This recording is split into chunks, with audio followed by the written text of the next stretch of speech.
ನಮಸ್ತೆ ಎಲ್ಲರಿಗೂ. ಇವತ್ತು ನಾನು ಕೈಮಾ ಪುಡಿ ಕೈಮಾ ಪಲ್ಯ ನಾನು ಮಾಡ್ತಾಯಿದ್ದೀನಿ.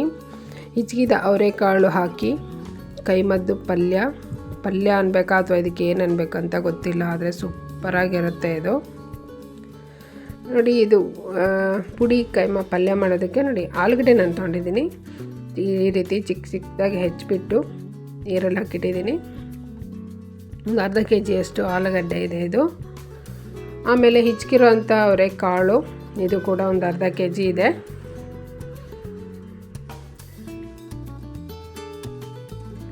ಆಮೇಲೆ ಇದಕ್ಕೆ ಮೊದಲಿಗೆ ನಾನು ಮಸಾಲ ರುಬ್ಕೋತೀನಿ. ಮಸಾಲಕ್ಕೆ ಖಾರಕ್ಕೆ ಬೇಕಾಗುವಷ್ಟು ಹಸಿಮೆಣಸಿನ್ಕಾಯಿ, ಒಂದು ಉಂಡೆ ಬೆಳ್ಳುಳ್ಳಿ, ಮತ್ತು ಒಂದು 3-4 ಇಂಚಷ್ಟು ಹಸಿ ಶುಂಠಿ, ಒಂದು ಅರ್ಧ ಸ್ಪೂನು ಸೋಂಪು, ಒಂದು 7-8 ಲವಂಗ, ಒಂದು 3 ಇಂಚಷ್ಟು ಚಕ್ಕೆ. ಇದು ಅನಾನಸ್ ಹೂವು, ಇದರಲ್ಲಿ ಒಂದು 3 ಪೀಸ್ ಹಾಕಿದ್ದೀನಿ ನಾನು.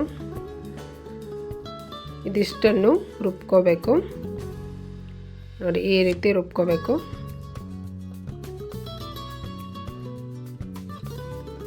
ಈ ರೀತಿ ರುಬ್ಕೊಂಡು, ತುಂಬ ನುಣ್ಣಗೂ ಅಲ್ಲ ದಪ್ಪನೂ ಅಲ್ಲ, ಆ ರೀತಿ ರುಬ್ಕೊಂಡಿದ್ದೀನಿ.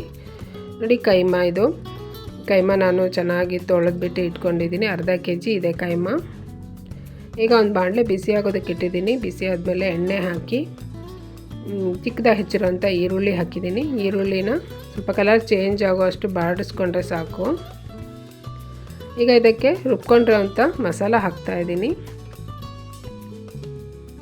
ಮಸಾಲಾನ ಚೆನ್ನಾಗಿ ಫ್ರೈ ಮಾಡ್ಕೋಬೇಕು.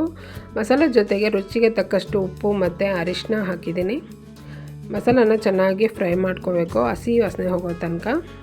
ಮೀಡಿಯಮ್ ಫ್ಲೇಮ್ ಇಟ್ಬಿಟ್ಟು ಸ್ಟವ್ನ ಹಸಿ ವಾಸನೆ ಹೋಗೋ ತನಕ ಚೆನ್ನಾಗಿ ಫ್ರೈ ಮಾಡ್ಕೋಬೇಕು.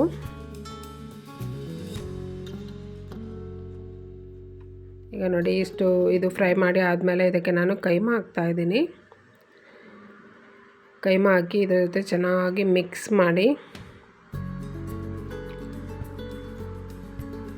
ಮಾಡಬೇಕು. ಆಮೇಲೆ ಇದರಲ್ಲಿ ಸ್ಟವ್ನ ಮೀಡಿಯಮ್ ಫ್ಲೇಮಲ್ಲಿನೇ ಇರಲಿ, ಶುರುವಿಂದ ಕೊನೆವರೆಗೂ. ಈಗ ನೋಡಿ, ಇದು ಮಸಾಲೆ ಜೊತೆ ಚೆನ್ನಾಗಿ ಮಿಕ್ಸ್ ಮಾಡಿಬಿಟ್ಟು ಈಗ ನಾನು ಮುಚ್ಚಳ ಮುಚ್ಚಿ ಬಿಡ್ತೀನಿ. ಇದರಲ್ಲಿ ನೀರು ಬಿಟ್ಕೊಳತ್ತೆ. ಈಗ ನೋಡಿ, ನೀರು ಬಿಟ್ಕೊಂಡಿದೆ. ಕೈಮಾ ನಾನು ಇದರಲ್ಲೇ ಹೀಗೇ ನಿಧಾನವಾಗಿ ಬೇಯಿಸ್ತೀನಿ. ನೀವು ಬೇಕಿದ್ರೆ ಕೈಮಾನ ಸಪ್ರೇಟಾಗಿ ಉಪ್ಪು ಅರಿಶಿನ ಹಾಕಿ ಬೇಯಿಸಿ ಆಮೇಲೆ ಇದಕ್ಕೆ ಹಾಕ್ಬೋದು. ಮತ್ತು ನಾನು ಸ್ವಲ್ಪ ನೀರು ಹಾಕಿದ್ದೀನಿ ಕೈಮಾ ಬೇಯೋದಕ್ಕೆ. ಕೈಮಾ ಅಂದರೆ ಚಿಕ್ಕ ಚಿಕ್ಕ ಪೀಸ್ ಇರುತ್ತಲ್ವ, ಬೇಗ ಬೇಯುತ್ತೆ ಅಂತ ನಾನು ಹೀಗೇ ಡೈರೆಕ್ಟಾಗಿ ಬಾಣಲೆ ಎಲ್ಲ ಬೇಯಿಸ್ತಾಯಿದ್ದೀನಿ. ನೀವು ಬೇಕಿದ್ರೆ ಕುಕ್ಕರಲ್ಲಿ ಬೇಯಿಸ್ಕೊಂಡು ಹಾಕ್ಬೋದು.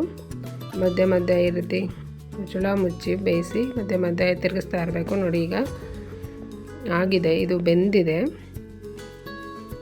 ನೀರೆಲ್ಲ ಹೋಗಿದೆ, ಇದು ಬೆಂದಿದೆ. ಕೈಮಾ ಬೆಂದಾದಮೇಲೆ ಇದಕ್ಕೆ ಅವರೆಕಾಯಿ ಅವರೆಕಾಯಿ ತೋರಿಸಿದ್ನಲ್ಲ ಅದನ್ನು ಹಾಕಬೇಕು. ಆಮೇಲೆ ಆಲೂಗಡ್ಡೆಯನ್ನು ಹಾಕಬೇಕು. ಆಲೂಗಡ್ಡೆ ಹಿಚ್ಕಿರೋಂಥ ಅವರೆಕಾಯಿ ಇದೆಲ್ಲ ಬೇಗ ಬೇಯುತ್ತೆ, ತುಂಬ ಟೈಮ್ ತೊಗೊಳೋದಿಲ್ಲ. ಇದನ್ನು ಹಾಕಿ ಸ್ವಲ್ಪ ನೀರು ಹಾಕಿ ಅವರೆಕಾಯಿ ಆಲೂಗಡ್ಡೆ ಬೇಯೋಷ್ಟು ಸ್ವಲ್ಪ ನೀರು ಹಾಕಿದರೆ ಸಾಕು. ಇದನ್ನು ಮಿಕ್ಸ್ ಮಾಡಿ ಮತ್ತು ಮುಚ್ಚಳ ಮುಚ್ಚಿ ಬೇಯೋದಕ್ಕೆ ಬಿಡಬೇಕು.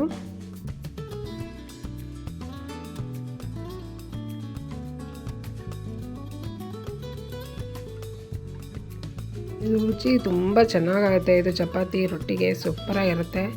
ನಾವು ಇದು ಪಲ್ಯನ ಏನು ಮಾಡ್ತೀವಿ, ಸಮೋಸ ಮಾಡ್ಕೊತೀವಿ, ತುಂಬಾ ರುಚಿಯಾಗುತ್ತೆ. ಅವರೆಕಾಯಿ ಸೀಸನ್ ಬಂತು ಅಂದರೆ ಇದು ನಾವು ಮನೇಲಿ ಮಾಡಲೇಬೇಕು, ತುಂಬಾ ಚೆನ್ನಾಗಾಗುತ್ತೆ. ನಮ್ಮ ಮನೇಲಿ ಎಲ್ಲರಿಗೂ ಇಷ್ಟವಾದ ಡಿಶ್ ಇದು. ಈಗ ನೋಡಿ, ಇದು ಈ ರೀತಿ ಮಧ್ಯ 1-2 ಸಾರಿ ತೆಗೆದು ಹೀಗೆ ಮಿಕ್ಸ್ ಮಾಡ್ಕೋಬೇಕು.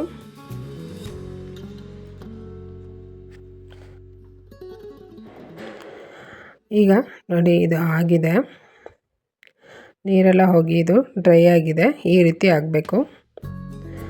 ಮತ್ತು ಹಿಚ್ಕಿದ ಅವರೆಕಾಯಿ ಆಲೂಗಡ್ಡೆ ಇದೆಲ್ಲ ತುಂಬ ಬೇಗ ಬೇಯುತ್ತೆ. ತುಂಬ ಬೇಯಿಸೋಕ್ಕೋದ್ರೆ ಅವರೆಕಾಯಿ ಪುಡಿ ಆಗಿಬಿಡುತ್ತೆ, ಆಲೂಗಡ್ಡೆ ಮುದ್ದೆ ಆಗಿಬಿಡುತ್ತೆ. ಆ ರೀತಿ ಆಗಬಾರ್ದು.